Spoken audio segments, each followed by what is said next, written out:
Assalamualaikum warahmatullahi wabarakatuh. Waalaikumsalam warahmatullahi wabarakatuh.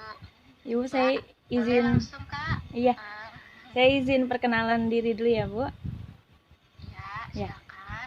saya Korina Fianti Al-Mukaroma dari Universitas Indraprasta PGRI, Prodi Pendidikan Bahasa Indonesia, meminta izin untuk mewawancari Ibu guna memenuhi tugas penelitian pendidikan bahasa semester 6. Apakah Ibu bersedia? Baik, insya Allah. Ya, baik, terima kasih, Bu. Pertanyaan pertama, Ibu sudah berapa lama mengajar pendidikan bahasa Indonesia, Bu? Tepatnya sih selama angkatan 3 ini berarti 3 sampai hampir 4 tahun ya. Oh iya, udah cukup lama juga ya, Bu. Iya. Selama mengajar 4 tahun itu Ibu sudah mengajar di mana saja, Bu? Saya kalau bahasa Indonesia cuma di MTS Darul Arkom Muhammadiyah ini. Oh iya. Baik, jadi sekarang Ibu mengajar di sekolah Pondok Pesantren Muhammadiyah Darul Arkom. Untuk kelas berapa saja, Bu? Jenjang MTS kelas 7 dan 8. Oh, 7 dan 8. Ya. Untuk kurikulum di sekolah ini menggunakan kurikulum apa, Bu? K13. Sesuai Kemendikbud ya, Bu? Ya. Ya. Lanjut pertanyaan selanjutnya ya, Bu. Selama proses pembelajaran, kendala apa yang Ibu temui, Bu? Perbedaan ini ya, perbedaan daya tangkap anak, terus sama kecenderungan anak itu, ada yang suka bahasa Indonesia, ada yang enggak. Oh iya. Ada yang ngerasa bahasa Indonesia dianggap mudah, padahal justru pas diteoriin gampang. Mereka ngerasa, oh bahasa aku ini jadi kayak mudah, ternyata pas struktur bahasa mereka merasa kesulitan gitu. Iya, menyepelekan ya, Bu. Sebenarnya kosakatanya juga lebih banyak lagi harus dipelajari ya, Bu. Banyak sekali bahasa Indonesia itu, kaya sekali. Karena bahasa Indonesia kan banyak serapan katanya dari bahasa Arab, bahasa Inggris ya. Iya, Bu. Banyak serapan kita, daya tangkap anak, terus kecenderungan anak dari mata pelajaran kan nggak semua anak suka bahasa gitu kan, nggak semua anak suka eksak gitu. Iya, Bu. Baik, jadi seperti itu. Ibu bisa mengetahui dari tidak minatnya siswa itu dari mana, Bu? Pertama, yang paling mudah sih kalau kita lagi menjelaskan ya. Cuman kalau anak-anak kalau disempilin sama game hampir semua antusias. Tapi kalau dari teori gitu ada yang susah fokus, terus tugas-tugas juga yang antusias, tugasnya cepet gitu. Seperti itu ya, Bu. Ada yang tidak merhatikan ya, Bu? Iya, ada yang tidak merhatikan ya, Bu ya? Kalau saya ngajar, saya paksa buat pada perhatiin. Cuman iya. Yang lama fokusnya itu misalkan ada yang bertahan 20 menit, 15 menit udah gitu, ada yang buyar, tetap aja namanya anak-anak gitu ya. Apalagi kan jenjang MTS usia remaja gitu, pelarian dari SD kelas 7 tuh. Iya, masih. Cuman mereka kelas 7 masih gampang, nah agak kelas 8 tuh udah mulai tuh gitu.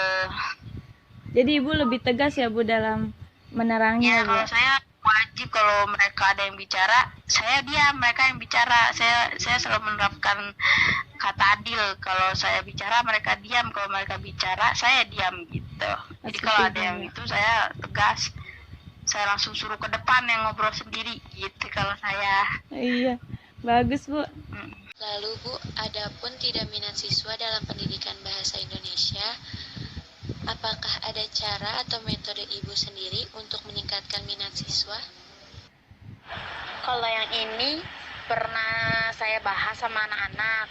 Kita itu dimulai dengan mencintai bahasa sendiri. Dengan hari yang kecil, misalkan nulis status, nulis caption. Kenapa nggak pakai bahasa Indonesia?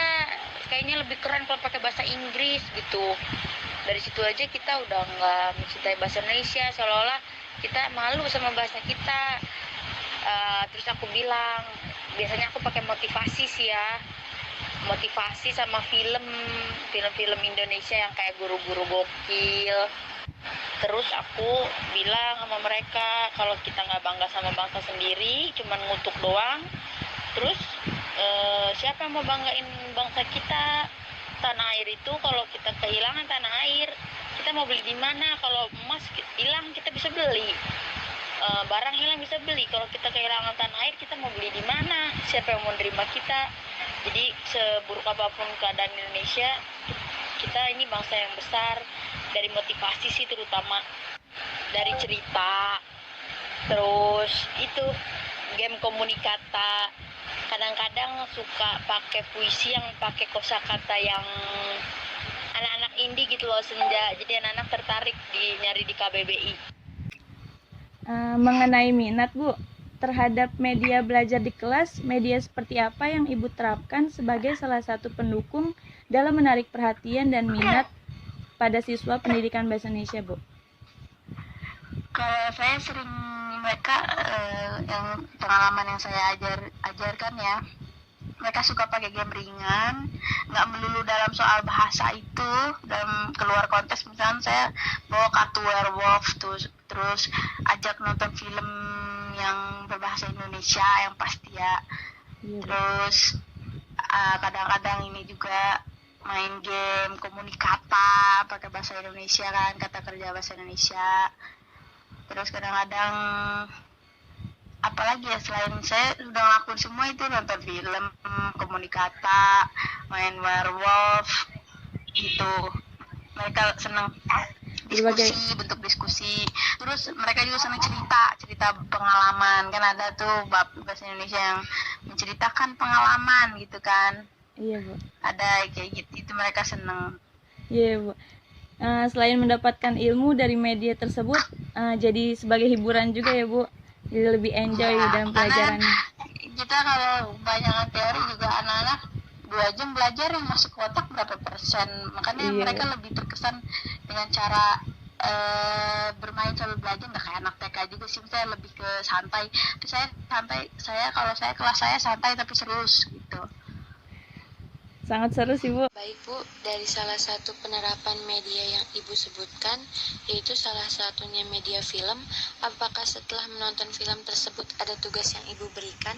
Nah, biasanya kalau nonton film itu masuk ke bab teks ulasan di kelas 8. Nah, teks ulasan kan itu termasuk mengkaji novel, bacaan, mengkritisi gitu ya, mereview. Nah, film kan termasuk karya sastra, makanya di situ pasti ada tugas. Biasanya saya suruh tulis orientasinya apa, orientasi cerita, biasa kan. Terus orientasi, ntar solusi kayak apa sih, koda gitu ya.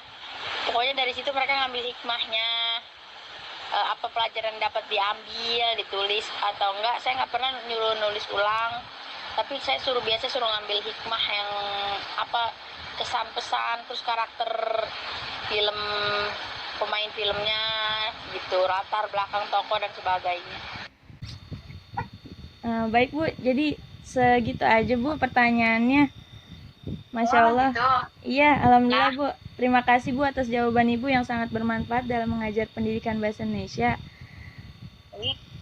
Ya, terima kasih Bu, semoga Ibu sehat-sehat ya Bu. Ya, terima kasih. Wassalamualaikum warahmatullahi wabarakatuh. Waalaikumsalam. Kak Fari. Di depan.